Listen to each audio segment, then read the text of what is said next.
Jabhim versus Kakeru here.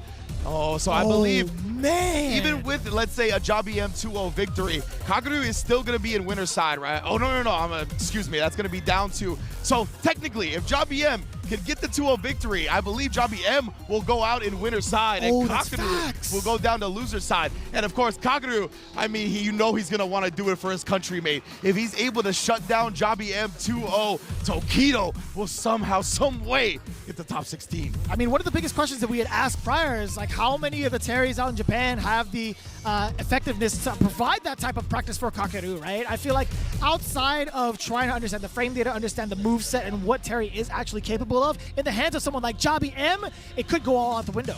Yeah, man. Yo, oh my goodness here. It's going to come down to the last match of the group on the last day. That's what you love to see. That's what we always hope for with a format like this. This is a match with extreme implications for top 16. Too intense to call, yet we got to do it, man. Somebody's got to. Jabhim versus Kakeru. If I blow out my voice, well, you know, good luck for the rest of the day. But I'll tell you what, man. We got a couple days to go, Fish. It's got a couple days to go, man. True. It's going to be so worth it, man. Terry and JP. How often do you get to say that? For real, though. It's going to be one of those things, right? And that's one of the advantages I feel like Jabhim has here. Terry still being relatively new, that a lot of the time he's going to have the more matchup experience against the characters rather than his opponents having matchup experience against Terry. This is it right here. The final matchup in Group C. Jabhim, will he survive the onslaught against the perfect parry prince that is Kakeru? Shall see, already established in the OD Fireball just to get close to him. We want to get that CQC. As much as possible, that is for damn sure. Drown him out with your own offense. Burn Knuckle right to the chin. Amnesia, you forgot. He ain't falling for that. Already baited out, Jabhim. Looking like a monster.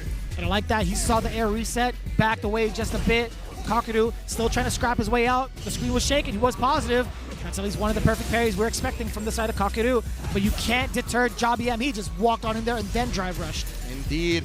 Jabhim here, he's keeping a little bit steady because he knows he's very low on drive meter, but the dash up and punish again. How does he do it every time? One more throw. Not just yet, though. Ooh! Dash up trade, that's all he needed. Went with the light button to make sure it'd be as quick as possible. Jabhim off to the races. Nah, Kakeru, I think him being active or more active to take initiative here against Jabhim might be the key. Yeah, it's already looking like it, right? He's starting to establish the projectiles at a much more frequent pace. Ooh. Perfect parry print showing off. A lot more active again with some of these normals trying to swing twins. Oh, man. I thought that trade was going to be much bigger, but either way. Yeah, it was lucky that it was a trade, right? If Jabhim got his jump and be clean by that was going to be so much damage. Right. Double departure. Check. Ah, he tried to press a button in between. You saw the counter hit.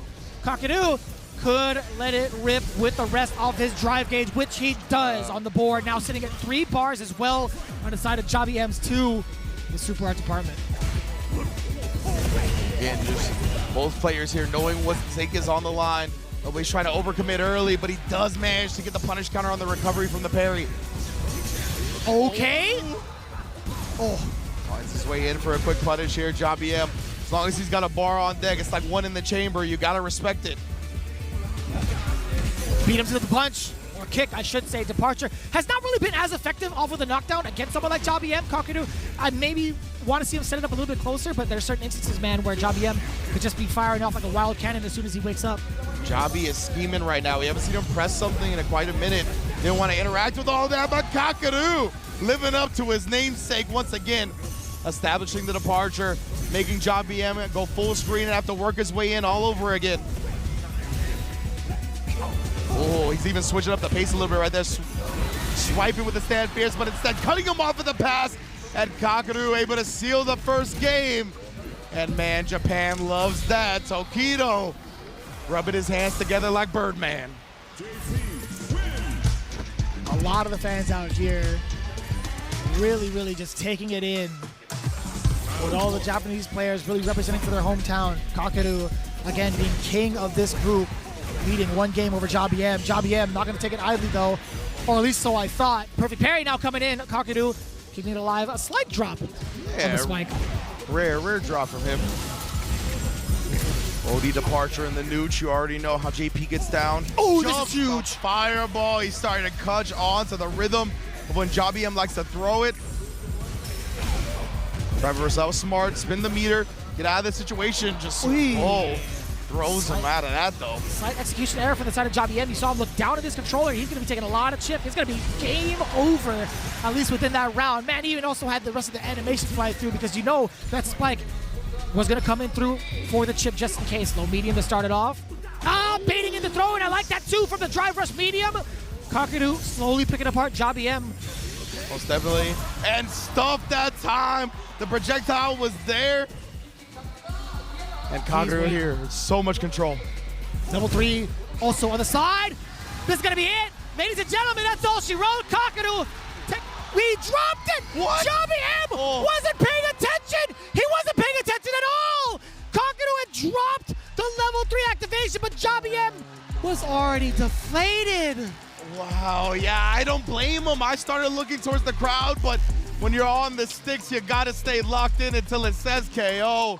Unfortunate, you can see Jabhim frustrated with himself, not being prepared for that moment. But Kakeru, definitely well done, picking up what he dropped. 5-second rule. Made sure he ate it anyway. And you see Tokido jumping for joy because Kakeru, his country mate, was able to take down Jabhim 2-0, which, if I'm not mistaken, considering that reaction,